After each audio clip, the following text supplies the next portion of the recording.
Hello बच्चों, कैसे हैं आप सब? बढ़िया, मस्त, एकदम चकाचक। चलिए, तो बहुत अच्छी बात है।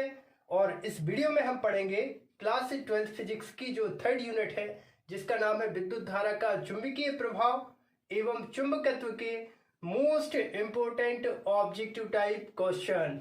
ठीक है, तो वीडियो को स्टार्ट करते हैं। उसके पहले मैं हूं मनोज श्रीधर और आप सभी बच्चों का आपके अपने प्यारे से खूबसूरत से चैनल जिसका नाम है श्रीधर क्लासेस में बहुत बहुत स्वागत है। चलिए, तो वीडियो को स्टार्ट करते हैं। ये रहा पहला क्वेश्चन। एक वृत्तीय कुंडली में बहने वाली धारा को दुगना तथा इसमें फेरों की संख्या आधी करने पर इसके केंद्र पर चुंबकीय क्षेत्र का मान होगा। और ये चार अपने सामने क्या है? चार अपने सामने है ऑप्शन। इनमें से सही ऑप्शन कौन सा है हमें पता लगाना है। चलिए, तो क्वेश्चन को हम करते हैं सॉल्व। तो यहाँ पर चित्र में देखिए, आपको एक वृत्ताकार कुंडली दिख रही है। इसका हम केंद्र लेते हैं O और त्रिज्या लेते हैं R। और इस धारावाही वृत्तीय कुंडली में I विद्युत धारा प्रवाहित हो रही है। तब इस धारावाही वृत्तीय कुंडली के केंद्र पर चुंबकीय क्षेत्र की तीव्रता का सूत्र होता है B बराबर म्यू नॉट अपॉन 4 पाई, फिर कितना होता है 2 पाई एन आई और अपॉन होता है R। ठीक है ना। अब यहां पर देखो, पाई से पाई को कैंसिल कर दो, दो एकम दो, दो दूनी चार, तो कितना बचा बी इक्वल म्यू नॉट और बचा यहां पर एन आई और अपॉन हो गया 2R। ठीक है, तो जब किसी वृत्ताकार कुंडली में आई विद्युत धारा प्रवाहित करते तो उसके केंद्र पर इतना चुंबकीय क्षेत्र उत्पन्न होता है। अब यहां पर देखिए, प्रश्न बोल रहा है कि एक वृत्तीय कुंडली में बहने वाली धारा को दुगना करना है। ठीक है ना। इसको चाहे तो अपन इक्वेशन फर्स्ट दे देते हैं। इसको इक्वेशन फर्स्ट दिया। अब धारा को दुगना करना है तथा इसमें फेरों की संख्या आधी करनी है। चलो, प्रश्न अनुसार इसको अपन सॉल्व करते हैं। तो यहां पर अब चुंबकीय क्षेत्र को हम बोल देते हैं बी डैश। सो बी डैश बराबर म्यू जीरो। अब यहां पर एन का मतलब क्या होता है? फेरों की संख्या। तो फेरों की संख्या कितनी करनी है? आधी। तो यहां पर फेरों की संख्या को हम कर देते हैं आधा और धारा को क्या करना है? दुगना। धारा को करना है दुगना, मतलब कितना कर देते हैं? 2I कर देते हैं, दुगनी धारा कर देते हैं। बटे क्या, कितना बटे हो जाएगा 2R, क्योंकि त्रिज्या में परिवर्तन नहीं करना प्रश्न अनुसार। बात समझ रहे हो? त्रिज्या में कोई परिवर्तन नहीं हुआ है, केवल धारा में और जो फेरे हैं उनमें परिवर्तन हुआ है। अब यहाँ पर देखो, दो से दो तो क्या हो जाएगा? कैंसिल हो जाएगा। दो से दो कैंसिल हो जाएगा, तब कितना बचेगा? यहाँ पर देखो, B dash equal mu not और कितना हुआ? एन आई और अपॉन हुआ 2R। मतलब क्या? मतलब क्या? ये समीकरण चाहे तो हम इसको दो दे सकते हैं। तब समीकरण एक व समीकरण दो से क्या दिख रहा है? समीकरण एक व दो में यहां पर देखो म्यू जीरो एन आई अपॉन 2R, यहां पे भी वही है। मतलब क्या हो जाएगा? B बराबर बी डैश, मतलब चुंबकीय क्षेत्र या चुंबकीय क्षेत्र की तीव्रता में कोई परिवर्तन नहीं हुआ। मतलब इसका जो सही आंसर होगा वो होगा ऑप्शन नंबर सी। ठीक है ना। ठीक है, कंप्यूटर भाई साहब नया क्वेश्चन दिखाइए हम लोगों को। ओके, ये आया नया क्वेश्चन। एक गतिमान आवेश उत्पन्न करता है। ऑप्शन है केवल स्थिर विद्युत क्षेत्र, केवल चुंबकीय क्षेत्र, विद्युत क्षेत्र व चुंबकीय क्षेत्र दोनों। यहां देखो, जब आवेश गतिमान होते, आवेश कहां होते? चालक में। जैसे ये हमने एक चालक तार लिया एक्स वाई। अब एक्स वाई में यदि आवेश क्या करेंगे? गति करेंगे। आवेश क्या कर रहे हैं? गति कर रहे हैं। तो आवेश की गतिशीलता के कारण ही विद्युत धारा का निर्माण होता है। जब किसी चालक तार में इलेक्ट्रॉन क्या होते हैं? आवेशित कण होते हैं। जब वो गति करते हैं तो उसी को विद्युत धारा कहते हैं। तो एक तो आवेश के कारण बनेगा विद्युत क्षेत्र, तो विद्युत क्षेत्र को दर्शाते हैं ई से। अब वैज्ञानिक ऑस्टेड ने हमें बताया था कि जब कभी किसी धारावाही चालक तार में विद्युत धारा प्रवाहित की जाती है तो उस धारावाही चालक तार के चारों ओर चुंबकीय क्षेत्र भी उत्पन्न होता है। ठीक है, चुंबकीय क्षेत्र भी उत्पन्न होता है। मतलब क्या हुआ, अगर आवेश गति करेगा तो गति करते हुए आवेश से विद्युत क्षेत्र भी बनता है और चुंबकीय क्षेत्र भी बनता है, दोनों बनते हैं। तो यहाँ इस क्वेश्चन का सही आंसर होगा ऑप्शन नंबर सी, विद्युत क्षेत्र और चुंबकीय क्षेत्र दोनों। ठीक है, नेक्स्ट क्वेश्चन पर चलें। बटे नेक्स्ट क्वेश्चन दिखाइए, ये आ गया नेक्स्ट क्वेश्चन। तो क्वेश्चन है, दो समांतर तारों में विपरीत दिशा में धारा प्रवाहित हो रही है, तब वे चालक तार एक दूसरे को आकर्षित करेंगे, एक दूसरे को प्रतिकर्षित करेंगे, एक दूसरे पर कोई प्रभाव नहीं डालेंगे, इनमें से कोई नहीं। तो यहां पर देखिए हम दो चालक तार लेते हैं, एक चालक तार लिया एक्स वाई और एक दूसरा चालक तार लिया, जिसको नाम दे दो, कुछ भी नाम दे दो, सी डी दे दो। अब इनमें एक ही दिशा में विद्युत धारा प्रवाहित हो रही है, मान लो I1, और इसमें प्रवाहित हो रही है I2।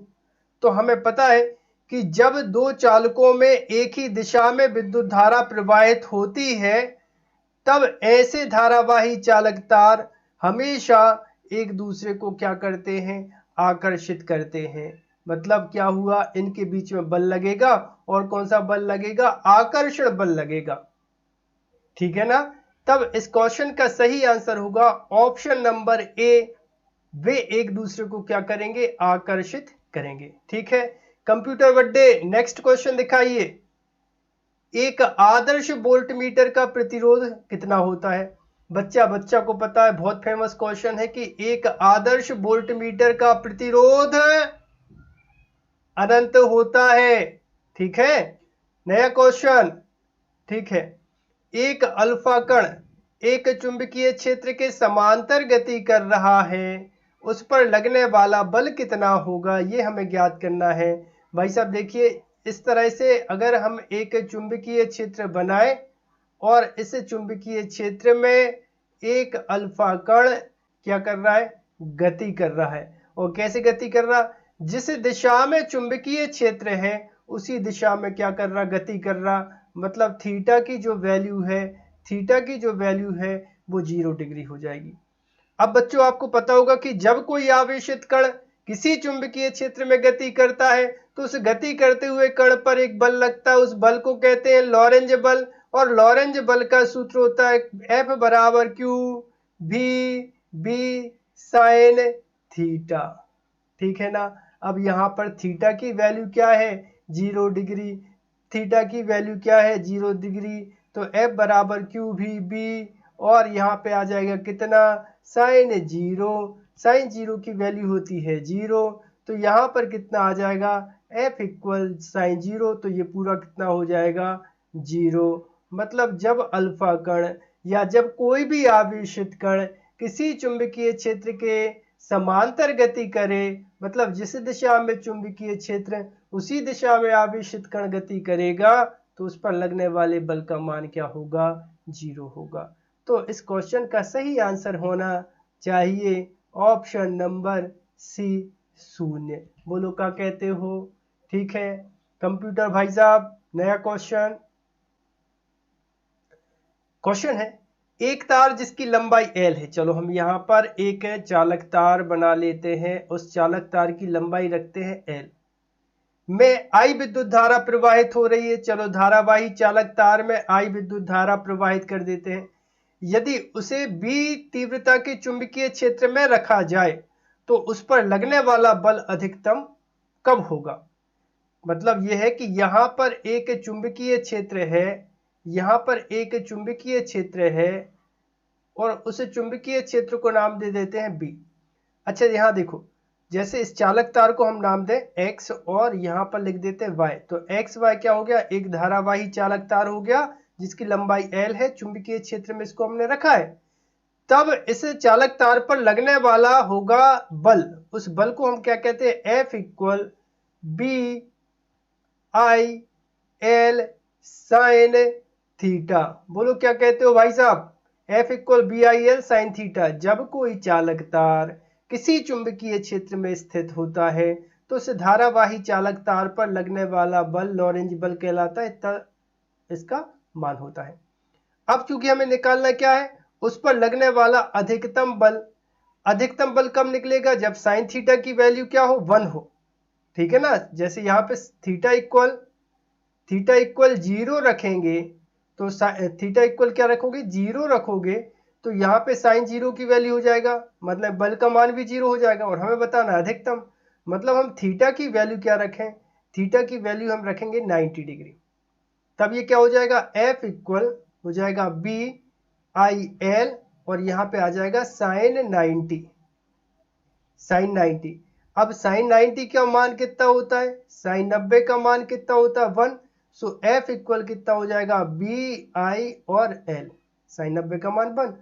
तो ये लगेगा कब? अधिकतम बल लगेगा, मतलब इस चालक तार को चुंबकीय क्षेत्र के लंबवत, मतलब चुंबकीय क्षेत्र अगर ऐसा है तो धारावाही चालक तार ऐसा होना चाहिए, थीटा इक्वल 90 डिग्री पर होना चाहिए। तो लगने वाला बल कितना हो गया? F equal BI L। मतलब इस क्वेश्चन का सही आंसर होगा ऑप्शन नंबर डी होगा।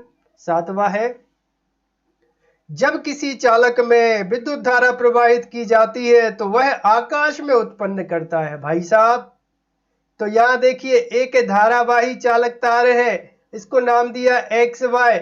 बच्चा जानता है कि जब कभी किसी धारावाही चालक तार में विद्युत धारा प्रवाहित करें तो उस धारावाही चालक तार के चारों ओर क्या उत्पन्न हो जाता है? चुंबकीय क्षेत्र उत्पन्न हो जाता है बच्चों, चुंबकीय क्षेत्र उत्पन्न हो जाता है।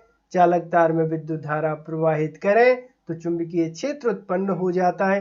क्वेश्चन का आंसर होगा ऑप्शन नंबर बी, चुंबकीय क्षेत्र। बोलो क्या कहते हो? बात समझ में आ रही है का? बात समझ में आ रही है? नया क्वेश्चन दिखाइए मित्र। बंधुओं, नया क्वेश्चन आ गया है। जब कोई आवेशित कण चुंबकीय क्षेत्र में लंबवत प्रवेश करता है तो कण का मार्ग होता है। भाई साहब, जब कोई आवेशित कण किसी चुंबकीय क्षेत्र के लंबवत प्रवेश करे, कैसे प्रवेश करे? लंबवत प्रवेश करेगा तो उस कण का मार्ग होगा वृत्ताकार। मतलब इस क्वेश्चन का सही आंसर होगा ऑप्शन नंबर बी। क्या बात समझ गए? क्या समझ गए कि जब कोई आवेशित कण किसी चुंबकीय क्षेत्र के लंबवत प्रवेश करेगा तो उस कण का मार्ग वृत्ताकार हो जाएगा। नेक्स्ट क्वेश्चन देखिए, नया क्वेश्चन है। एक लंबे सीधे तार में 10 एम्पियर की धारा बह रही है। चलो मान लिखते चलते हैं। विद्युत धारा का मान दिया हमें I बराबर 10 एम्पियर की धारा बह रही है तार से 10 मीटर की दूरी पर। तो दूरी को दर्शाते हैं D से। D बराबर कितना? 10 मीटर की दूरी पर चुंबकीय क्षेत्र का मान कितना होगा? माने हमें B ज्ञात करना है। तो देखिए, धारावाही चालक तार के कारण चुंबकीय क्षेत्र की तीव्रता का सूत्र होता है B बराबर म्यू नॉट अपॉन होता है 4 पाई, फिर कितना होता है 2I बटे होता है D। चुंबकीय क्षेत्र की तीव्रता का मात्रक होता है टेस्ला। टेस्ला नहीं, टेस्ला। सो B इक्वल कितना होगा? B इक्वल होगा भाई साहब, B इक्वल होगा इतने का मान रख दो, इतने का मान रख दो कितना? 10 टू दी पावर -7, फिर गुणा फिर 2, I का मान कितना? 10। सो यहाँ 10 रख दो बटे D का मान कितना? 10। सो 10 रख दो, 10 से 10 को काट दो। यहाँ देख रहे हैं म्यू 0/4 पाई का मान होता है ये 10 टू दी पावर -7। 10 से 10 को क्या कर दो? निपटा दिया। सो B इक्वल कितना होगा? B इक्वल होगा 10 टू दी पावर -7 गुणा भाव 2। माने ई क्वेश्चन को आंसर भाव 2 into 10 to the power -7 tesla बटे ऑप्शन देखो 2 into 10 to the power -7 tesla. माने एक उत्तर कहा B equal 2 into 10 to the power -7 tesla. ठीक है भाई साहब, नेक्स्ट क्वेश्चन। कंप्यूटर भाई साहब सुन लिया? क्वेश्चन नंबर 10वां देखिए। 50 सेंटीमीटर लंबे एक तार में, माने तार की लंबाई दी है हमें L इक्वल कितना? 50 सेंटीमीटर। सेंटीमीटर को मीटर बना लो तो ये हो जाएगा 50 सेंटीमीटर को मान होते 10⁻⁻² मीटर। बड्डे जब भी आपको सेंटीमीटर को मीटर बनाने पड़े तो 10⁻⁻² को गुणा कर दो करे तो वो मीटर बन जाता है। ठीक है, अब आगे देखो 300 मिली एम्पियर की धारा बह रही, धारा को दर्शाते हैं आई से। आई बराबर कितना 300 मिली एम्पियर। 300 milli ampere. तो भाई साहब मिली एम्पियर को एम्पियर बना लो तो ये कितना हो जाएगा 300, और मिली का मान होता है 10⁻³ और ये बन जाएगा एम्पियर। ठीक है, 10 वेबर पर मीटर स्क्वायर के चुंबकीय क्षेत्र से चुंबकीय क्षेत्र को दर्शाते हैं बी बराबर 10 वेबर पर मीटर स्क्वायर के चुंबकीय क्षेत्र में लंबवत रखा है। सो थीटा की वैल्यू हो गई कितनी 90 डिग्री। थीटा की वैल्यू हो गई 90 डिग्री। रखा जाए तो तार पर लगने वाले बल को मान निकालने, माने एफ को मान हमें ज्ञात करने हैं। अच्छा देखो जब कोनो चालक तार किसी चुंबकीय क्षेत्र में है, जैसे जो होगा चुंबकीय क्षेत्र, और ई में अगर हम एक धारावाही चालक तार रखते हैं एक्स वाई तो पे क्या लगे एक बल लगे। ये धारावाही चालक तार पे एक बल लगे। ए बल को कहते लॉरेंज बल, और लॉरेंज बल को सूत्र होते एफ बराबर कितना BI/L साइन थीटा। ठीक है, सब मान दे हैं, बारी बारी से सबके मान रखे थे। सो एफ बराबर कितना बी को मान दो है 10 टेस्ला। ठीक है, आई को विद्युत धारा कितनी दी है 300 गुणा 10 के ऊपर ऋण 3 की घात, और लंबाई कितनी दी चालक तार की लंबाई दी है 50 इंटू 10⁻⁻², और थीटा को मान कितना दो साइन इतने रख दे रहे हैं, साइन थीटा का मान दो है साइन 90। कैसे चालक तार रखो है चुंबकीय क्षेत्र के लंबवत। तो सबसे पहले तो धन के जीरो गिन लो, 1 और 2, एक जो होगा 2 जेस हो गए 3 और 1 4, 3 और 1 4। सो कितना हो जाए जो एफ बराबर 10 के ऊपर 4 की घात लगा दे। अब ऋण के गिन ले 3 और 2 कितने हुए 5। सो 10 के ऊपर ऋण 5 की घात लगा दे।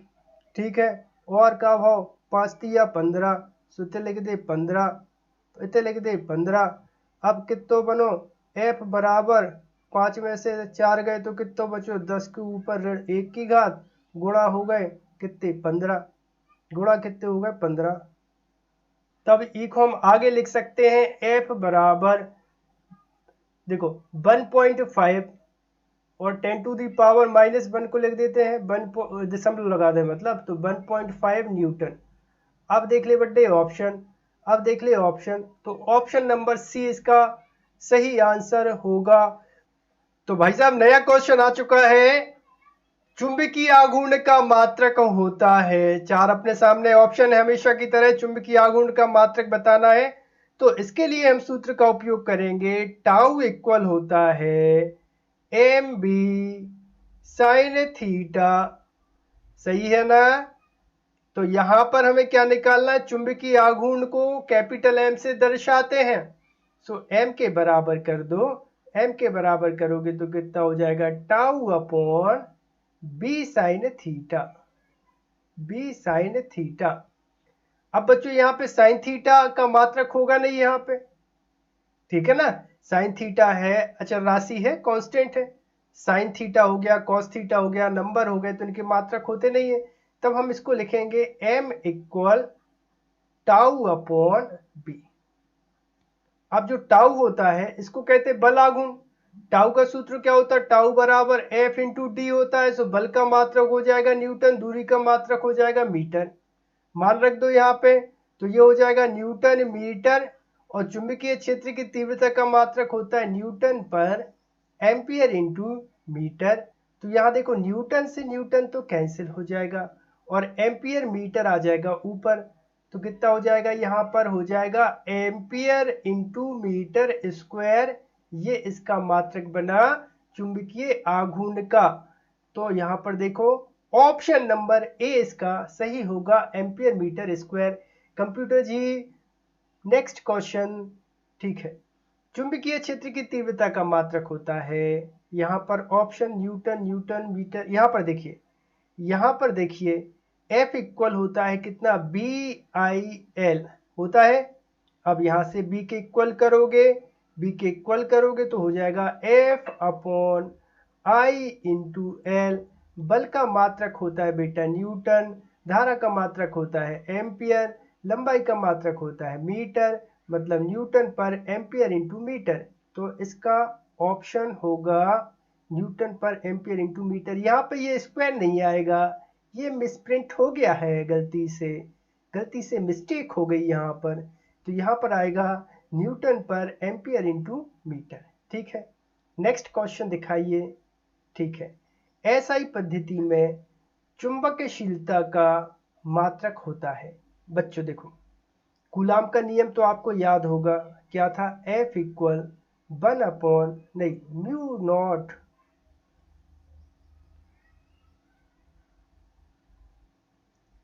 तो आपको कूलाम का नियम तो याद होगा।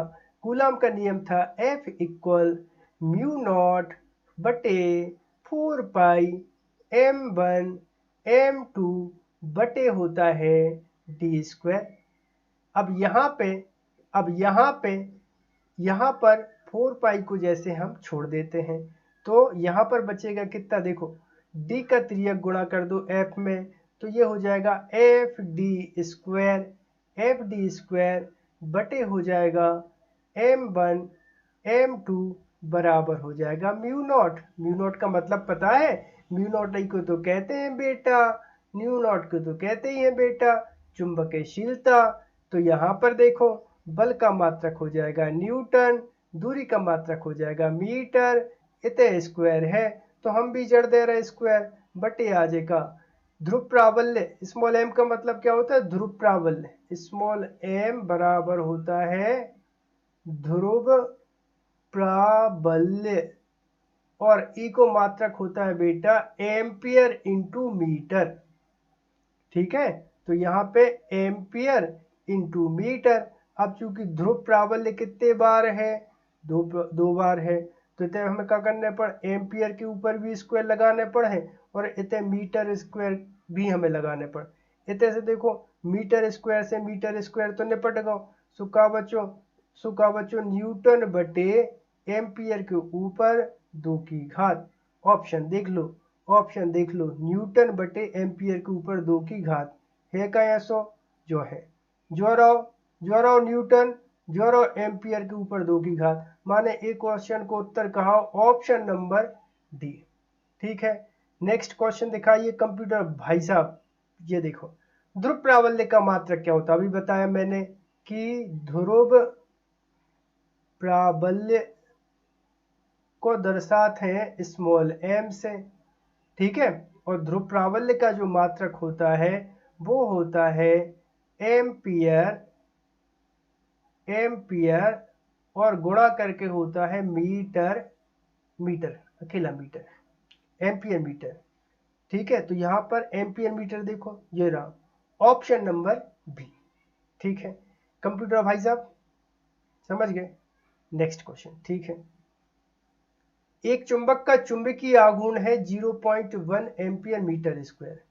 तो चुंबकीय आघूर्ण को हम दर्शाते हैं कैपिटल एम से, मान दो है का 0.1 एम्पियर मीटर स्क्वायर। चलो ठीक है, इसे कहाँ रखा अपन ने, 3 × 10⁻⁻⁴ सो वेबर पर मीटर स्क्वायर के चुंबकीय क्षेत्र में रखो है। सो चुंबकीय क्षेत्र को दर्शा दे रहा है 20 है, सो बी इक्वल कितना होगा 3 × 10⁻⁴ और ई को मात्रक हो जाए वेबर पर मीटर स्क्वायर। बोलो क्या कहते हो, वाले चुंबकीय क्षेत्र में लटकाया गया है, इस पर कार्यकारी बल आघूर्ण की गणना करने, बल आघूर्ण को दर्शाते हैं टाउ से जो हमें निकालने हैं, और थीटा को मान दो कि तो थीटा बराबर दो है हमें 30 डिग्री। अब इसमें सूत्र लगा दो टाउ बराबर M B sine theta, tau बराबर एम बी साइन थीटा, यही निकालना अपन को बल आघूर्ण। चलो लगाते हैं सूत्र। सो टाउ बराबर m को मान कितना दो 0.1 गुणा b को मान कितना दो 3 × 10⁻⁻⁴, ठीक है, बला गुण साइन थीटा, सो मतलब यहाँ पे कितना आ जाए साइन 30 आ जाए, ठीक है। सो टाउ बराबर 0.1 और 10⁻⁻⁴, सो ये होगा 10 के ऊपर -5 गुणा कितना होगा 3 और साइन 30 को मान हो जात कितना 1/2, सो 1/2। सो भैया 2 एकम 2, 2 एकम 2, 2 पंचे 10 माने 1.5 गुणा 10 के ऊपर ऋण 5 की घात, और एक को मात्रक होते न्यूटन इंटू मीटर। बात याद कर लो, टाउ बराबर होता है F इंटू डी, सो बल को मात्रक न्यूटन, दूरी को मात्रक मीटर, न्यूटन मीटर होते, ठीक है। तो जो एक उत्तर कहा। नेक्स्ट क्वेश्चन दिखाओ भाई साहब। धारा मापी की कुंडली के साथ श्रेणी क्रम में उच्च प्रतिरोध जोड़ने पर क्या बनता है? एक धारा मापी है और इस धारा मापी की कुंडली के साथ श्रेणी क्रम में उच्च मान का प्रतिरोध जोड़ दो तो जो क्या बन जात वोल्ट मीटर, ठीक है। ऑप्शन नंबर सी इसका सही होगा, वोल्ट मीटर। नेक्स्ट क्वेश्चन दिखाओ। धारावाही वृत्तीय कुंडली के केंद्र पर उत्पन्न चुंबकीय क्षेत्र होता है, तो यहां पे कुंडली के तल के लंबवत, ठीक है, कुंडली के तल के लंबवत होगा। नेक्स्ट क्वेश्चन दिखाओ। चल कुंडली धारा मापी में त्रिज्यीय क्षेत्र बनाने के लिए हम क्या कर सकते हैं? अरे देखो, तो इस क्वेश्चन का आंसर होगा यहाँ पे देखो, चुंबक जो रहते हैं इनके जो ध्रुव खंड होते हैं, अगर तुम्हें चुंबकीय क्षेत्र को त्रिज्यीय बनाना है तो हमें क्या करना पड़ेगा, इनके जो ध्रुव है उनको हमें अवतलाकार रखना पड़ता है ताकि यहाँ की बल रेखाएं यहाँ पे आराम से जा सकें, बल रेखाओं का चरण ना हो। तो उनके जो चुंबक के ध्रुव होते हैं उनको अवतलाकार काटा जाता है, ठीक है। नेक्स्ट क्वेश्चन दिखाइए। विद्युत धारा के चुंबकीय प्रभाव की खोज कौन ने करी थी? विद्युत धारा के चुंबकीय प्रभाव की खोज, जैसे ये एक चालक तार है X, जो चालक तार होगा Y, जो I विद्युत धारा प्रवाहित हो रही, तो ये धारावाही चालक तार के चारों ओर जो चुंबकीय क्षेत्र उत्पन्न होगा उसकी खोज करी थी वैज्ञानिक ऑस्टेड ने। तो एक उत्तर कहा है option number D. Next question दिखाओ। एक समान चुंबकीय क्षेत्र में गतिमान आवेश पर लगने वाला बल शून्य है जबकि आवेश की गति की दिशा होगी। तो यहां पर देखो, जब कोई आवेशित कण किसी चुंबकीय क्षेत्र में गति करता है तो उस पर लॉरेंज बल लगता है। लॉरेंज बल का सूत्र होता है F बराबर Q भी B और यहाँ पे हो जाएगा साइन थीटा।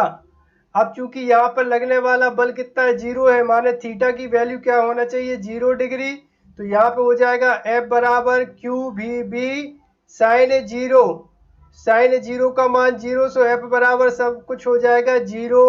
और ये जब कब संभव है, जब आवेशित कण, जब यहाँ पर आवेशित कण जिस पर अगर अपन आवेश कितना ले लें Q ले लें, और यहाँ पे जब ये गति करे तो थीटा की वैल्यू कितनी होना चाहिए 0 होना चाहिए, माने चुंबकीय क्षेत्र के समांतर कहलाया। ऑप्शन नंबर ए इसका सही आंसर होगा।